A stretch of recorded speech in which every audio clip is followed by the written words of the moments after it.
Welcome to the AICPA Town Hall Series, your resource for the latest news and updates on pressing issues facing the accounting profession.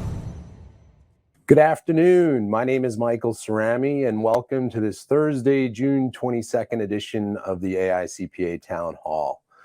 I want to start by saying just how great it was to be out at Engage a couple of weeks back to celebrate the 100th episode of the AICPA Town Hall. Just to be able to meet so many different fans of the event and put a name to a face was very energizing. All the wonderful feedback we received, the entire team put a lot of gas in the tank, and so people are re-energized and really excited to go ahead and kick off our 101st episode of the AICPA Town Hall. So let's go ahead and get started. We've got a great lineup for you today. I want to start by introducing a few of our guest speakers. We're going to start off today with a DC and profession update. We have Mark Peterson, who leads advocacy for AICPA, back with us here today. We're then going to move to a technical update. Lisa Simpson, our VP of Firm Services, is here to provide that update for us. And then Lisa will be joined by Jeff Wilson to talk about kind of small firm perspectives and strategies. Jeff is a practitioner and a principal at the W2 Group, and I know he has a lot of passion around practice management and is eager to share that with you all here today. We have an old friend back in Pascal Finette. Pascal has been on the town hall a few times previously, and we really look to Pascal to talk with us about kind of the future and decoding the future and maybe some of his insights around how to best manage that. Always a lot of energy Pascal brings, so we're really excited to have him with us here today.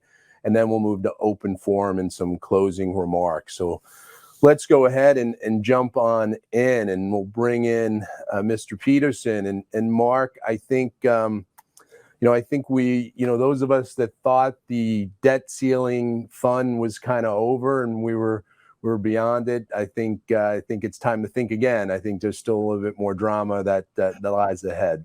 No, Washington's good for drama, Michael. And there's almost always a cliff that's looming. So I did just want to talk a little about the government spending and the upcoming fiscal year end, because it could play into a significant effect on the profession. If the government doesn't get funded, then that means that government agencies aren't available to work with us and think about Treasury and the IRS and some important due dates that we have coming up this fall. So just a little bit about appropriations, Michael, because they haven't functioned the way they're supposed to for quite a while. So the way it's supposed to work is there are 12 committees, matching committees in the House and the Senate, subcommittees of the Appropriations Committee. They actually call the chairs of these subcommittees the Cardinals. And it's committees like Defense and Interior, Financial, which would be the IRS and Treasury, divided up into 12 matching House and Senate. They're supposed to debate the spending priorities, pass them through the committee, pass them through the House, pass them through the Senate committees, pass them through the Senate, and then bring them together for a reconciliation and get that all done into the president by the end of September. We haven't seen that since 1996. Basically, the way it has been working in recent history is they can't get them done, so they roll them all up into what they call an omnibus, which is a massive spending bill that is how the government is funded. If they can't quite get that package done, then they do what's called a continuing resolution, where they may extend it for a month to try and get a deal. Or in some cases, they've extended it for a year at current spending levels. They also can do something which they call a minibus, where they actually have gotten some of these bills to the president and signed. And so really what's on the table for potential shutdown is narrower. I believe where we're headed at the end of September will be a shutdown. I think that both sides are going to say they don't want to do it, but they are so far apart in where their spending levels are. Obviously you've got Republican-controlled House of Representatives and a Democratically controlled Senate, and then President Biden in the White House isn't going to sign anything that he doesn't want to. So we're starting to talk about the fact that we've got to prepare for a potential shutdown. How long? Who knows? We have seen them go on for quite a while. Sometimes it's a matter of hours or days. The agencies will start to work on contingencies, but we have to start to think about that because the profession is extremely dependent, and there will be an impact. One of the things that I think is going to add to the drama is what we saw going into the debt limit debate, which was, again, all on the Republican side in the House, was a debate between the conservative wing of the Republicans in the House over what concessions to get for raising the debt limit, what spending cuts should be set, those types of things, which really kind of pitted them against their leadership, which was trying to figure out how to get a deal over to the Senate. But at the same time, they got to figure out, what spending deals in order to get people to vote yes for the debt limit. Ultimately, it happened. Now that got extended to 2025, which is going to be a big year. I'll mention that. But there's still a lot of displeasure with the leadership. And so there have been some challenges to Speaker McCarthy. There were some protests on the House floor. Depending on how the spending debates go, we could see another challenge to his leadership, which has been kind of, remember, it took 15 votes for him to become Speaker. Having said that, he got the debt limit done. He's got several other controversial, challenging things done. And so, he has risen to the occasion. To sum it up, I think we've got drama to go. I think if you were betting on things, we will see some level of shutdown. We all hope it doesn't happen. The question will be how long. Yeah, Mark, you're usually very grounded in this feedback. So for you to be kind of maybe leaning a little bit that way, I know probably portends what's ahead. But like you said, maybe McCarthy pulls another rabbit out of the hat. But it does seem like the real story is what all this sets up beyond as it relates to tax policy. No, it's early, but we're going to start talking about significant tax legislation. So what happens is they start to set the debate, and that is occurring, and I'll give you a couple examples of that. But we're going into another election year, which is going to put the White House and Congress in play. So both sides want to start to set what the parameters of whether it is they're going to be on the campaign trail talking for, or the changes they're going to make. If you're the Republicans, it's extending, the Trump tax bill. If you're the Democrats, it's, pulling back on some of those priorities when you get a chance. There's also a lot of the provisions from TCJA that will be expiring in 2025. So one way or another, they're going to have to deal with a lot of tax issues in 2025, and the flavor of which direction that's going to go is going to absolutely be impacted by the election. Now, nobody thinks there's going to be a significant swing. By significant, I mean like a 60 vote in the Senate, which gets you past the filibuster.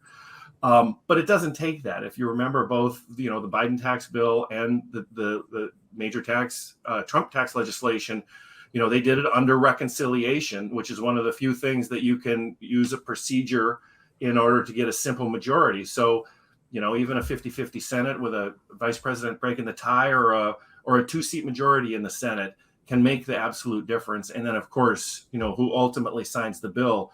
So there's going to be a lot of discussion that's going to start, and it actually is starting, about significant tax legislation. The House Ways and Means Committee, which is the tax writing committee in House of Representatives, has actually marked up, considered a bill, passed out of the committee, partisan vote. It's a product of the majority, which happens to be the Republicans.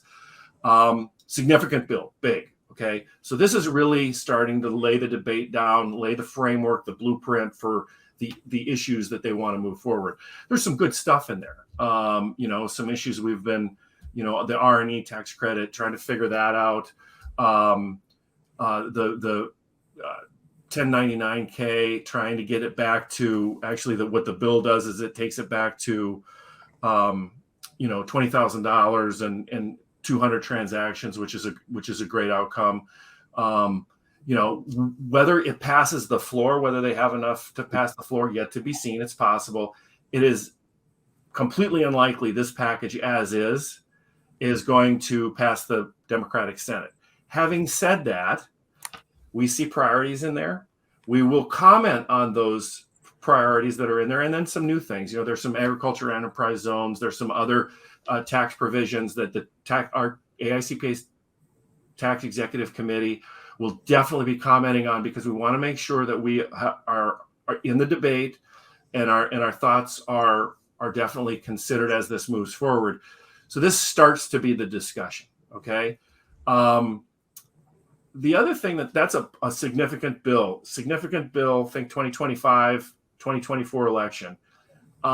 There is the possibility, though, of some of these bipartisan tax provisions that could end up, at a year-end package of this year, not fiscal year-end, but calendar year-end. Some of the bipartisan issues that they're agreeing on. So we're going to watch that. I think it's a low chance, just because of kind of, as I mentioned, there's not a lot of working together going on these days, but there is a possibility of something. So anytime there's a tax vehicle, we're watching really closely, because that's your opportunity to get something done. Potential possibility for a small bill maybe at the end of the year. Election's going to have a massive impact. Something's going to happen in 2025. We've got TCJA expiring. We've got the debt limit's going to be expiring, which is going to create a burning platform to do something. And so if there is a big deal to be had, corporate tax cuts, child tax credit, those types of things, that's kind of how it's all shaping up. We're going to be commenting on as much as we possibly can, and we'll keep you informed. You're going to hear a lot of provisions that are going to be being discussed. The vehicle to get those to the president's desk, less likely, but we'll be watching the nuances. Thanks, Mark. So just to sum it up, it sounds like a lot of moving parts, the advocates teams all over it, and just more updates through the town hall to come. Stay tuned. We're gonna be all over our priorities. Great. Well, thank you, Mark, and we'll have you back in open forum if we have some specific questions on this. But great update, and appreciate it. Absolutely. All right, so let's go ahead and bring in Lisa Simpson. Lisa, welcome. Hey, Michael. Good to see you again. Good to see you. So I'm going to go ahead and turn it over to you for our technical update, and then that conversation with Jeff. All right. So to continue to reiterate our conversations around employee retention credit, we can't have a town hall without talking about it. And I just thought this was really interesting. On June 14th, the IRS basically issued like a little social media bundle to some organizations that they asked those organizations to share with their members, their clients, their staff, et cetera, designed to continue to highlight the risk of fraud around employee retention credit. Now, just to be clear, not every filing for ERC is fraudulent. Some are legitimate. And, our recommendation is that if you are filing an ERC claim for a client or for your organization, that you make sure you've got your documentation in order as to the eligibility, specific government orders, if that's what you're relying on, and that you really have a good, clean case for that. But what the IRS has done is they've actually given social media posts that you might have been seeing on Twitter or LinkedIn or other places, or shared through other channels, to continue to highlight the risk around the aggressive claims. The latest statistic I've seen from about June 14th was that there were over 530,941 active, so amended payroll tax returns in the backlog, and that the IRS was continuing to work through those. So we'll keep you posted if we continue to hear anything more from the IRS, or as they start publicizing their audits and those kinds of things. We continue our advocacy and just continue our recommendations around document. So if you were on the June 6th town hall that we did from Engage, there was a question that was coming through about California taxpayers getting notices of balance dues from the IRS, even though they were part of a disaster declaration area. And this was obviously creating a lot of confusion for the taxpayers, for the tax professionals. So our team, even prior to the town hall, had already reached out, along with the California Society of CPAs, reached out to the IRS about this. And the next day, the IRS issued a statement basically apologizing for the confusion and the stress and reassuring the California taxpayers that were in that those declared disaster zones that they do continue to have that automatic extension. They can have that extra time to pay their taxes. And they basically said in that notice that the notices go out automatically as part of a legal requirement for taxpayers who have a balance due. And again, reiterating that they have the additional time to do that. They said that there was a special insert that noticed that listed out the payment date. I haven't seen it. So just pointing that out that maybe your clients got that. So from disaster relief, we'll move into data security and privacy. Again, this is just a reminder. We talked about this on the last town hall, but I want to keep it on your radar just a couple more weeks to make sure that you are working on your written information security plan that is required for federal, for tax practitioners. It's not required for just tax practitioners. So other members may be subject to this as well, but just want to keep this on your radar that it is a requirement around data security. There is a really good IRS template that you can get through the link under the View Resources sign that walks you through what the requirements are. And within the tax section, we also have additional resources, including that security plan template, an identity theft toolkit, control guides, templates, and sample consent forms for 7216. We also have a podcast that'll be coming out very soon to give you a little bit of an update there. Basically, this was an existing requirement that was updated by the IRS because they got the sense that many people who were subject to this requirement did not have that written information security plan. We've got a great link for you. The top bullet there, the WISP required by federal law, is a link to a Digitally Speaking PCPS article written by Roman Kepchek that outlines what the requirements are, designating an employee to coordinate the plan development, establishing a process to identify risks, responding to those risks, and some of the other things. So check out those resources and ensure that you've got that written plan in place. Then another heads up that I wanted to give you is around beneficial ownership information reporting. We call it BOI for short because we love acronyms. And this is anti-money laundering reporting requirement that was issued by FinCEN. We've talked about it at a high level on previous town halls. I'm going to talk about it again at a high level, just so that I can ask you to go check out some of those resources that are linked on your slides and get a little bit of a background, because on July 13th, Melanie Lauridsen with our tax practice and ethics team is going to join us for a deeper dive. So she's going to take you through some of the ins and outs, but I thought it would be helpful for you if you could spend just a few minutes in advance trying to get some of the basics down before she comes in to do the deep dive. Long story short, we are expecting that about 30 million plus filings will be due by January 1, 2025 for existing companies. And then about 5 to 6 million reporting filings will be due every year thereafter. Most organizations will be required to file. There are 23 exemptions. They're going to carve out really large companies or publicly traded companies. But this, again, is all about anti-money laundering. So FinCEN is asking for reporting around who an owner is. That gets a little tricky.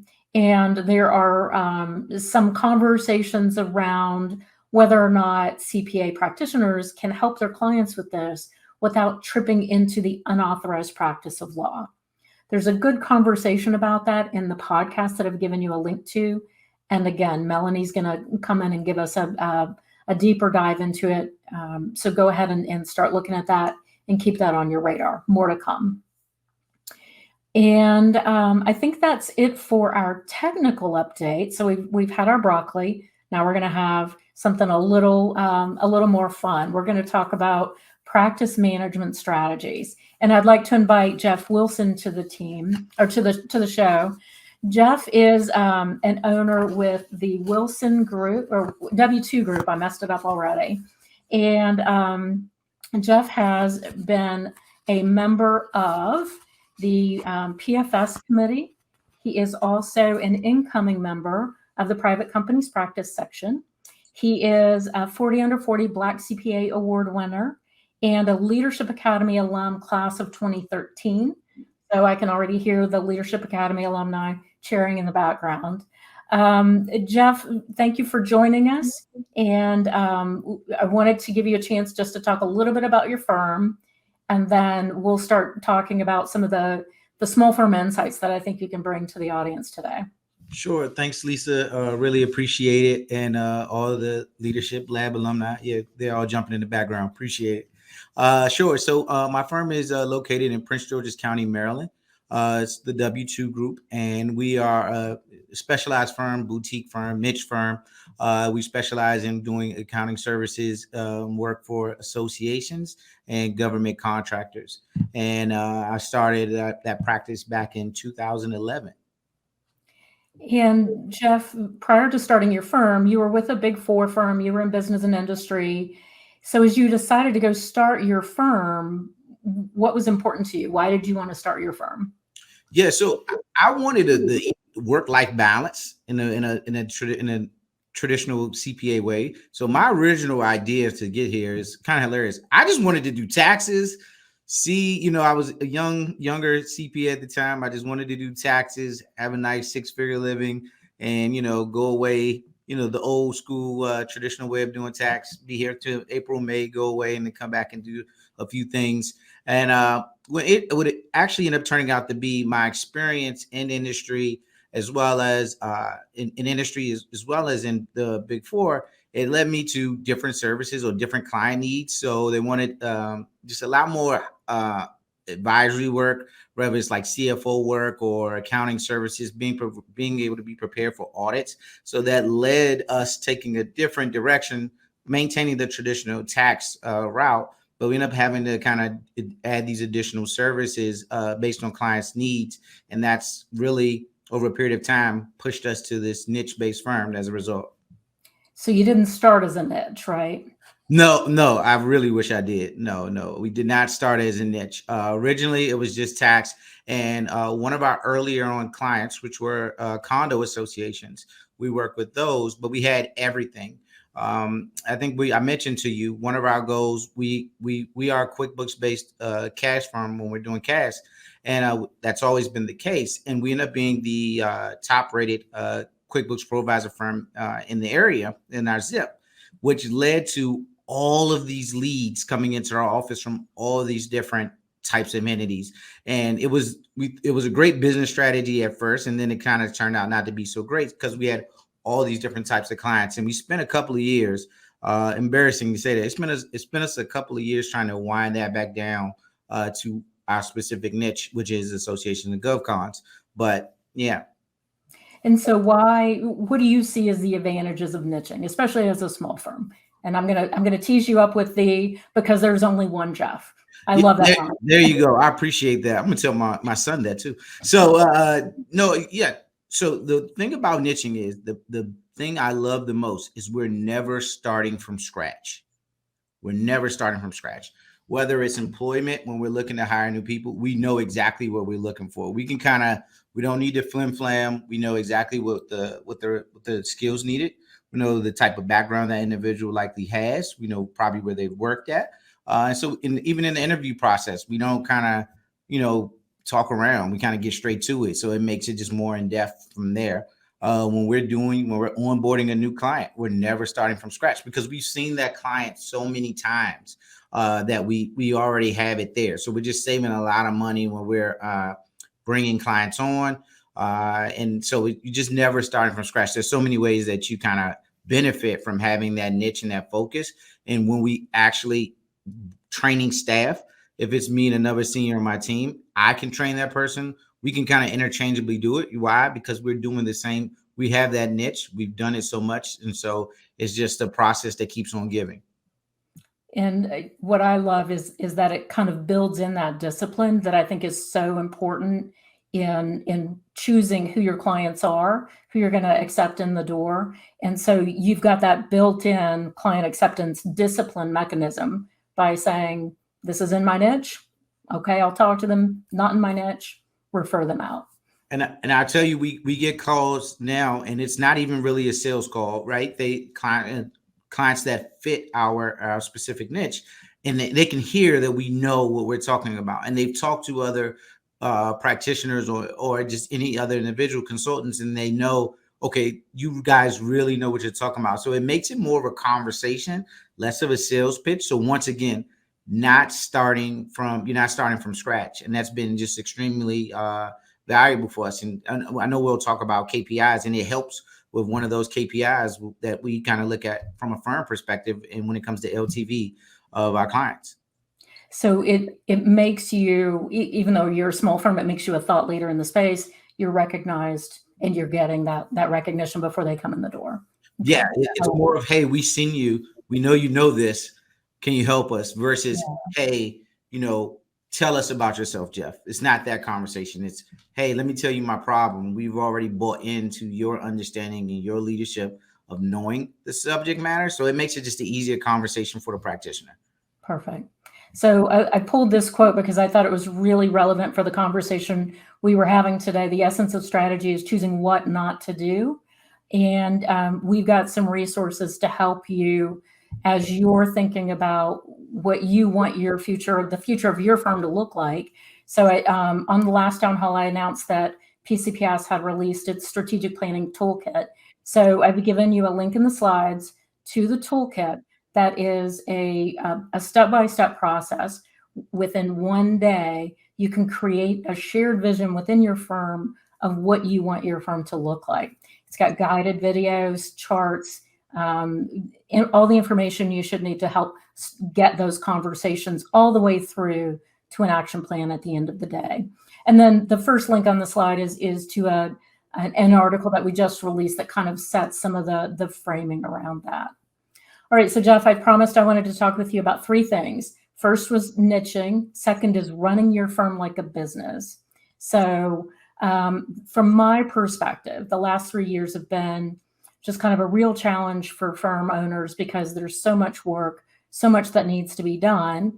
And you might have just been surviving. So now with the pandemic mostly behind us, a lot of the business relief work slowing down, it's time to actually work on the business. So Jeff, tell me a little bit about how you're working on the business and what some of the approaches you take.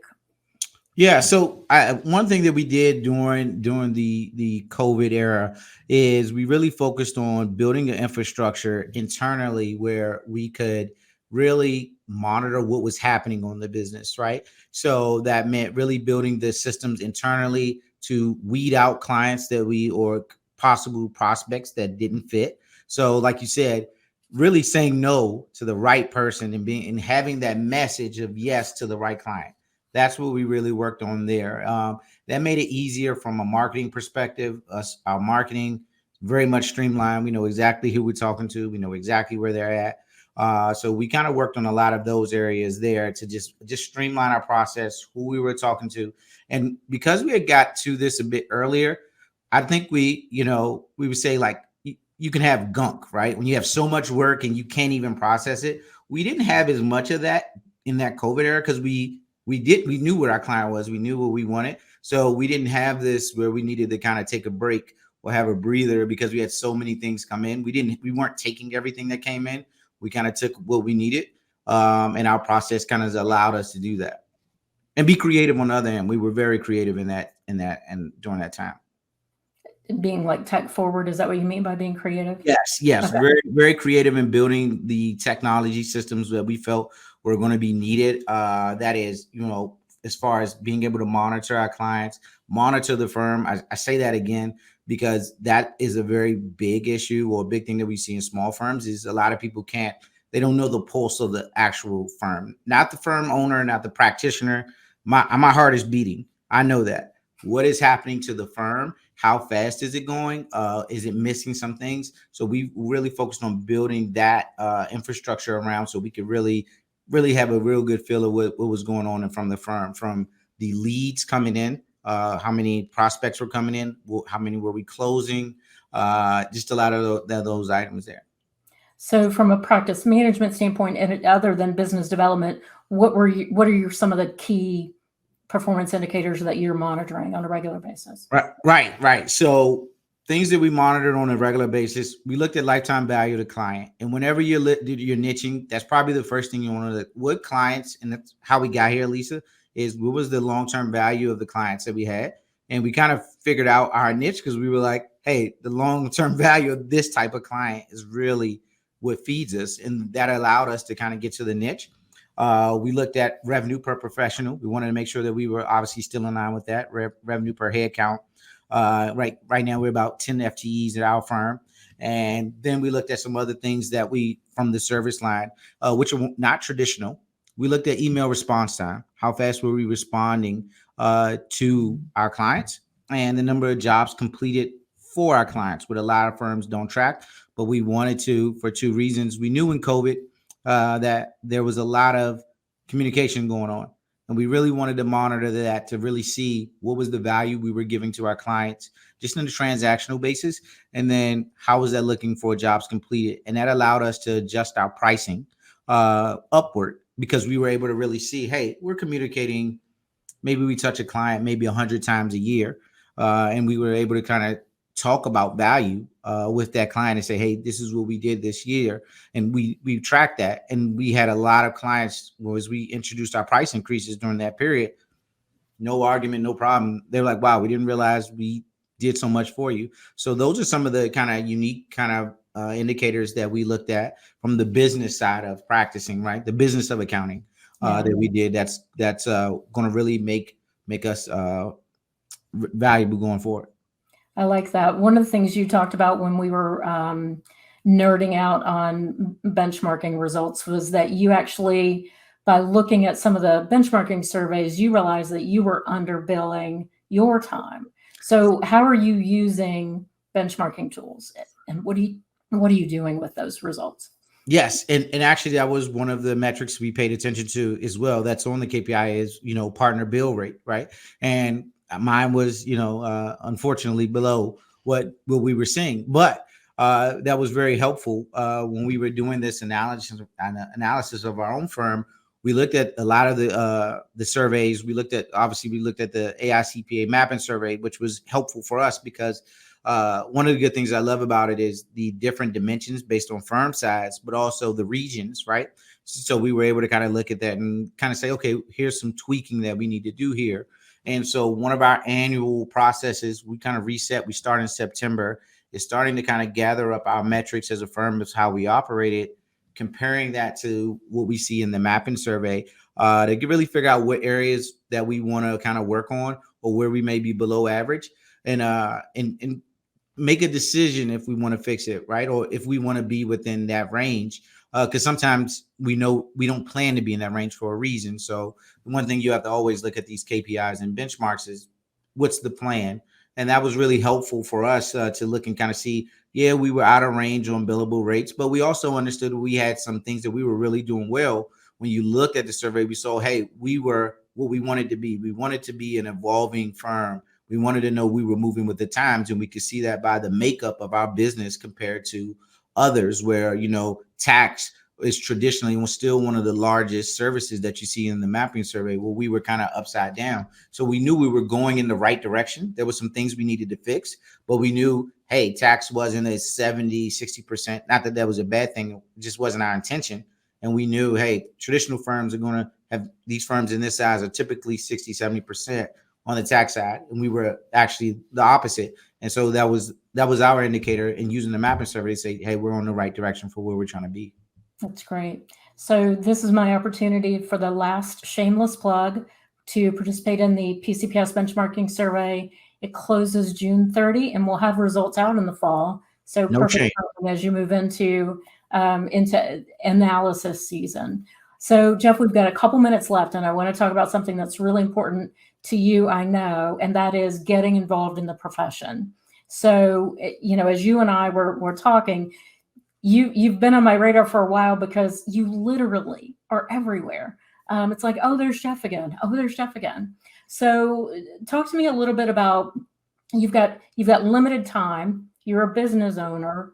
What are the business aspects of why you would get involved in the profession? And then what about from a personal growth standpoint? Yeah, I just want to say, although I'm everywhere, I am a dad. I actually do some dad stuff. Just want to make sure. But the reason networking and being a part of the profession has really helped us a lot, right? So for me, it has really opened me up to understanding the profession more. I understand the responsibility that we have as professionals, as licensed CPAs, to be a part of the profession. And I wouldn't have kind of gotten that without, volunteering for the first time and really having other CPAs before me kind of educate me on, hey, your license is one thing, but you're also a part of the profession. And when you get your CPA license, there's also this other responsibility to put in on the profession, right? You got to put something in. And so volunteering is one, my way of putting into the profession, but also making sure the profession is something that I can be proud of being a part of. So it's really helped me, understand that. I think when you're just coming out of college, I still believe I'm a college kid sometimes, that you don't understand that you're not just getting a license, you're becoming a part of a profession.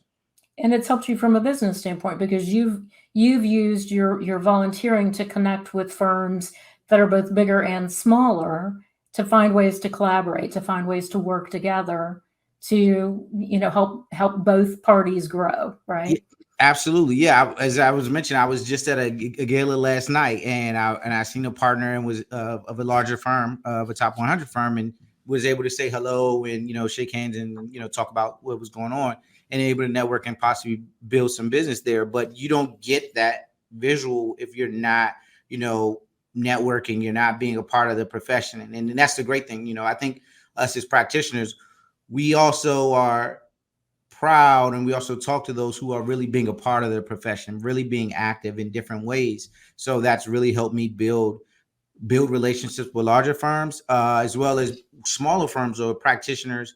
When we go to these events, I'm also teaching those that are looking to build, 1+ person firms, and why they should be a part of the profession, and then helping them build their practices up too. And that builds another relationship that we're able to leverage from a service standpoint, because now I can, we can outsource some work to them, and we can also help develop this relationship to help up the next practice.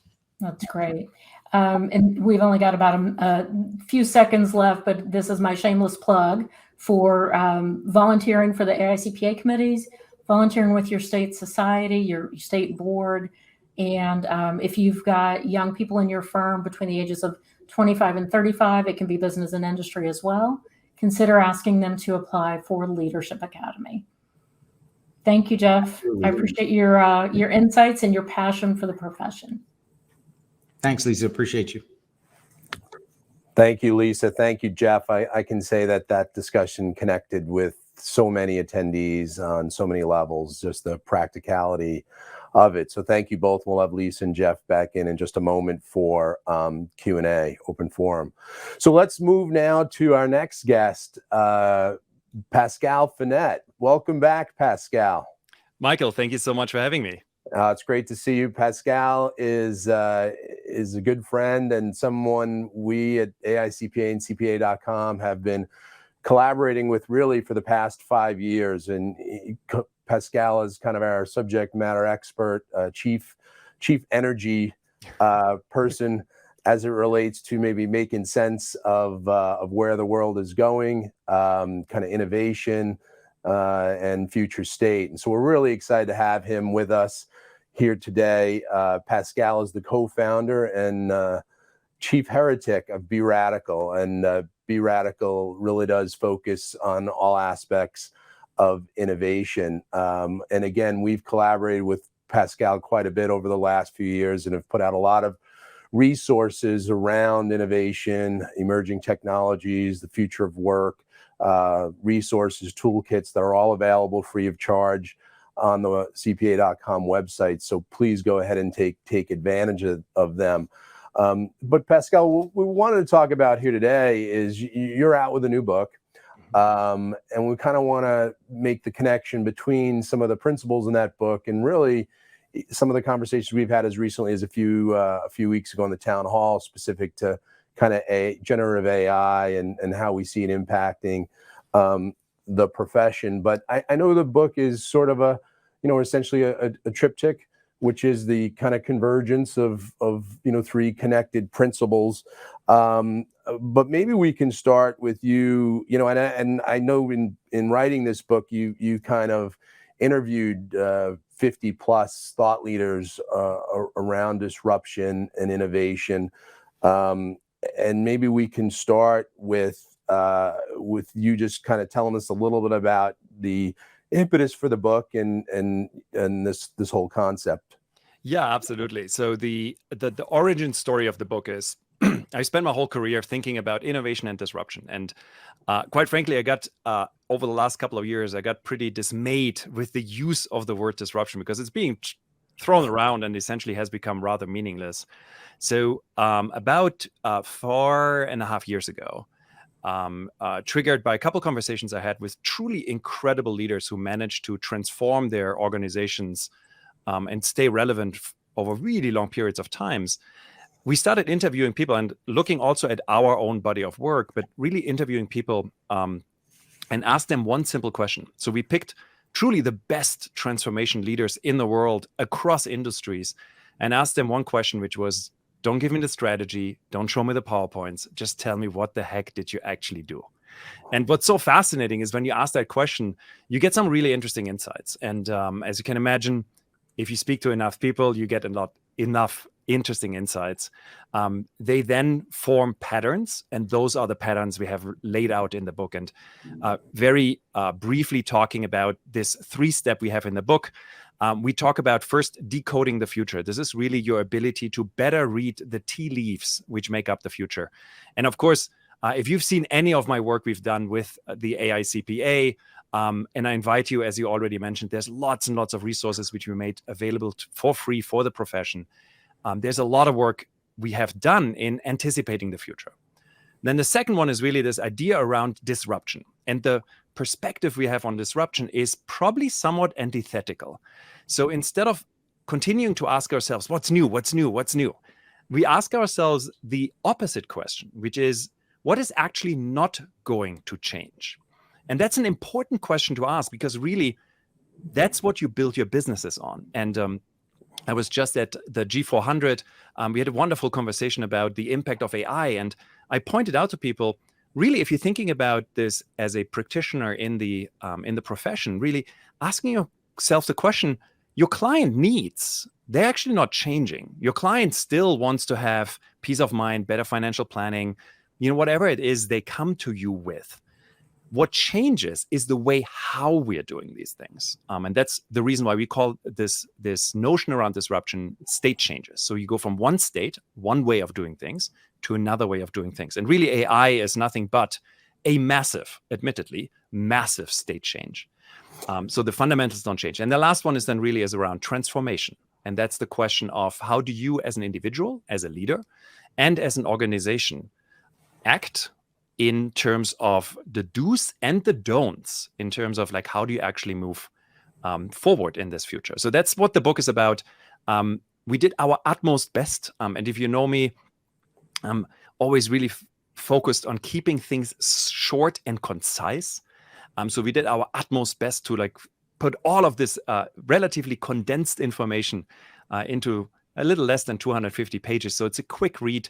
And really it's meant to be a book which hopefully you make lots of little notes in and put post-its in there and go back to it as you're going through your own transformational journey. So Pascal, I love this concept of maybe focusing on what won't change, because I think at the end of the day, it gives more control to people. Yes. I think they feel that they're better at predicting what won't than what might or how it might. So that's a great concept. But let's drill down maybe a little bit more into the state of change concept, because it seems highly relevant to the discussion Eric just had a couple of weeks ago on this town hall with regard to large language models and generative AI. So maybe you can connect those dots. Yeah, absolutely. So the idea around state changes is it's a concept we borrowed out of the world of physics. So any physics majors out here, please forgive me, gross oversimplification. But the basic idea is in a state change, and the easiest way to think about this is water. It's frozen when it's really cold. You increase the temperature, you increase the entropy, it becomes actual water. You do this even more and becomes a gas state. And the in-between is called a state change. And what's important to understand in a state change, the reason why we think this model works so nicely, is twofold. One is the underlying molecule H2O doesn't change. In our world, if we translate this, is what Clayton Christensen once called the underlying consumer need. The job to be done does not change. So that's the nice thing about, and we should take comfort in this as a profession. There's a lot of jobs we do for our clients. You do for me as me being a client of you, which don't change. What changes is the way we fulfill those, right? So where, back in the day, you might have done your calculations on paper and then eventually you put them into Excel spreadsheets. And now we are using, increasingly AI to do this. The important thing with state changes, though, is that when you have a very transformational state change, when you go really from like one very defined way of doing things to a very different way of doing things, and I would argue that AI is a little bit like that, not a little bit, it might be quite a bit like that. What happens in state changes is that essentially overnight, your existing skills and processes become somewhat obsolete. And that's a really dangerous thing if you're not prepared for it. So that's the reason why, the message we have for leaders is you really need to prepare for this world of AI we're moving into, as in really thinking about what are the skills we need to learn, what are the things we might need to unlearn. So a good example is you might know very, very well how to make a very nice pivot table in Excel. I'm fairly sure that with the next version of Microsoft, which will have something called Copilot built in, which creates these things for you, made out of thin air by just you talking to the system, that skill might not be as relevant as different other skills will become. So that is, I think, the most important thing you can take out of state changes. That's great, Pascal. And maybe just in closing, talk a little bit more about the skills you think leaders in the profession will need to stay relevant and successful. It sounds so flat and trivial, but I think it's really important. It really goes back to a first principles way of thinking about the world, or ultimately common sense, which, by the way, doesn't make it common practice very often, unfortunately. But it's really about being curious. Honestly, it is about you as a leader, as a practitioner in your firm, as an owner, as an employee. Just become curious about what's actually out there, what's happening, and then really have the ability and the willingness to experiment and learn. So instead of sitting there and trying to find the perfect solution, which in this world of uncertainty and ambiguity we are now living in, really focusing on how do I actually make these little baby steps? How do I try things out? Go to your vendors and ask them, hey, what do you do in terms of AI? Can I give it a try? Can I give it a whirl? Try it out. And what you learn is that you learn to learn. And that, I think, there's a really important skill we need to exhibit as leaders in this world of increasing uncertainty and ambiguity. That's great, Pascal. I mean, I think it may sound simple, but I think healthy curiosity has served people well for thousands and thousands of years, and it's good to know that it will continue to do so. And I think this point you make about just embracing the state of change, because it's like we said at our last town hall. It's things happen gradually, then suddenly, and we're clearly in a suddenly phase. At least it feels like so. Well, Pascal, it's great to have you with us. I know really the goal here today was just to give folks a little bit of taste of the research that you're doing. I did just want to remind people that Pascal is a wonderful speaker. We have him keynoting at Digital CPA this year in December. So if you're interested in this topic and want to hear more about Pascal, please do be there and join us, because like I said, he'll be keynoting a presentation on the same subject there. So thank you, Pascal. So we're gonna pivot now to open forum. Pascal, please stay with us and bring up the rest of the team. And so we have a few minutes here for questions. Mark, maybe we'll start with you. Just there was a few questions about maybe the timing of the shutdown, if you have any sense of what that looks like. Yeah, I mean, the U.S. federal government's fiscal year is October 1. So if it happens, I'm just reading the tea leaves and the windsock and all those types of things, Michael. But when you put everything on the table, it looks like the direction we're going.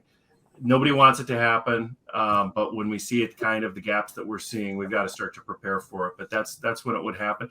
And there are very different things that we could have some short-term extensions, which would allow timing for a deal. There could be a very short shutdown that doesn't impact anybody over a weekend, or we could have an extended one. But we're watching it closely. Great, thanks, Mark. And Jeff and Lisa, and Jeff, maybe we'll start with you, but Lisa, please do elaborate. Couple of quick hits, Jeff. Folks are curious if you've seen a lot of salary pressure from maybe larger firms who are in urban areas trying to poach employees, and if so, one, are you seeing any of that, and then two, maybe how you're managing it?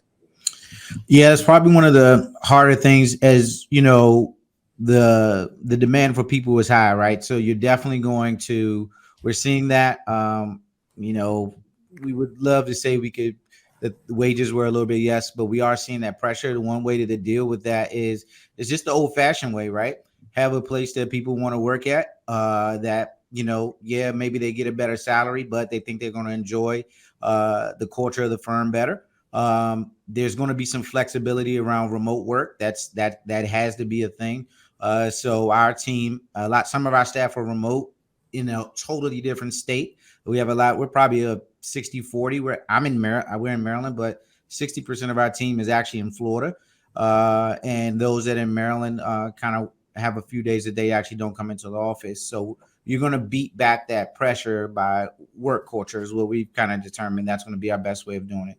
And that's great. And Jeff, one of the things, I'm sorry, Michael, one of the things that I hear when I talk to firms about how they're trying to create that culture that attracts and retains talent is by giving them development opportunities. And I know last year you sent one of your young people to Leadership Academy to kind of continue that development opportunity. So I just want to give you a shout out for that, because knowing that your employer is willing to invest in you and to help you grow is going to go a long way toward helping retain that talent that you need.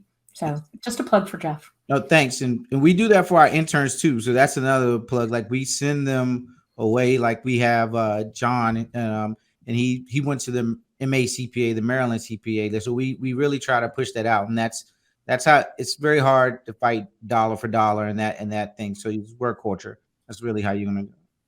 So Jeff, just a follow up to that, only because you kind of answered two of the other questions that folks had about retention strategies and is your team remote? So I'll throw you one more. Is just maybe 30 seconds on just your billing practices, which sounds like a pricing question. Yeah, sure. So we're kind of a mixed. I don't drink all the pricing Kool-Aid that goes around. So I will say that. So we'll do some value pricing on our cash practice there. We, as I mentioned, we do some back research on that. We see how many times we actually contact with a client. So some value pricing, and we do some, old school time and materials billing as well. It's just really what fits the sector. But we try to do some data. We have some internally, as I mentioned, we try to really value our pricing based on the contacts we're having with the client, and then we can adjust our value pricing from there. Great. Thank you, Jeff. And Lisa, just a question on The MAP survey, do you need to participate in it to get the results?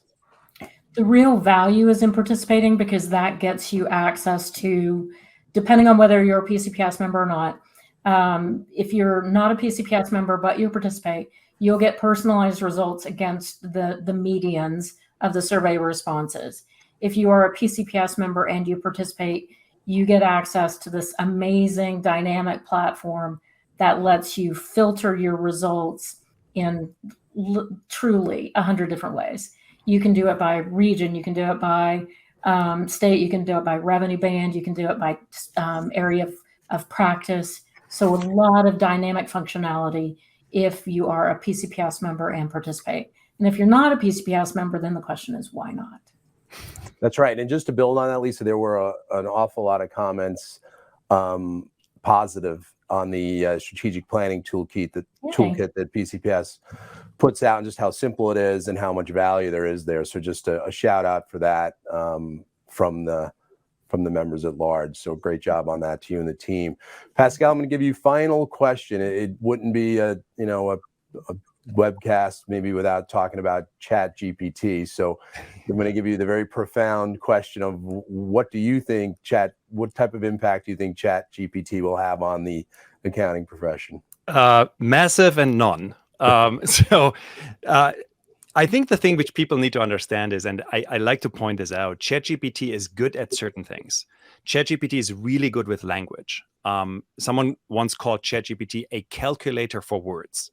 So as such, I would be surprised if we don't see massive impact in terms of how you communicate with your clients, have ChatGPT being trained on legislative text, text code, etc., and being able to ask it questions about it and have recommendations.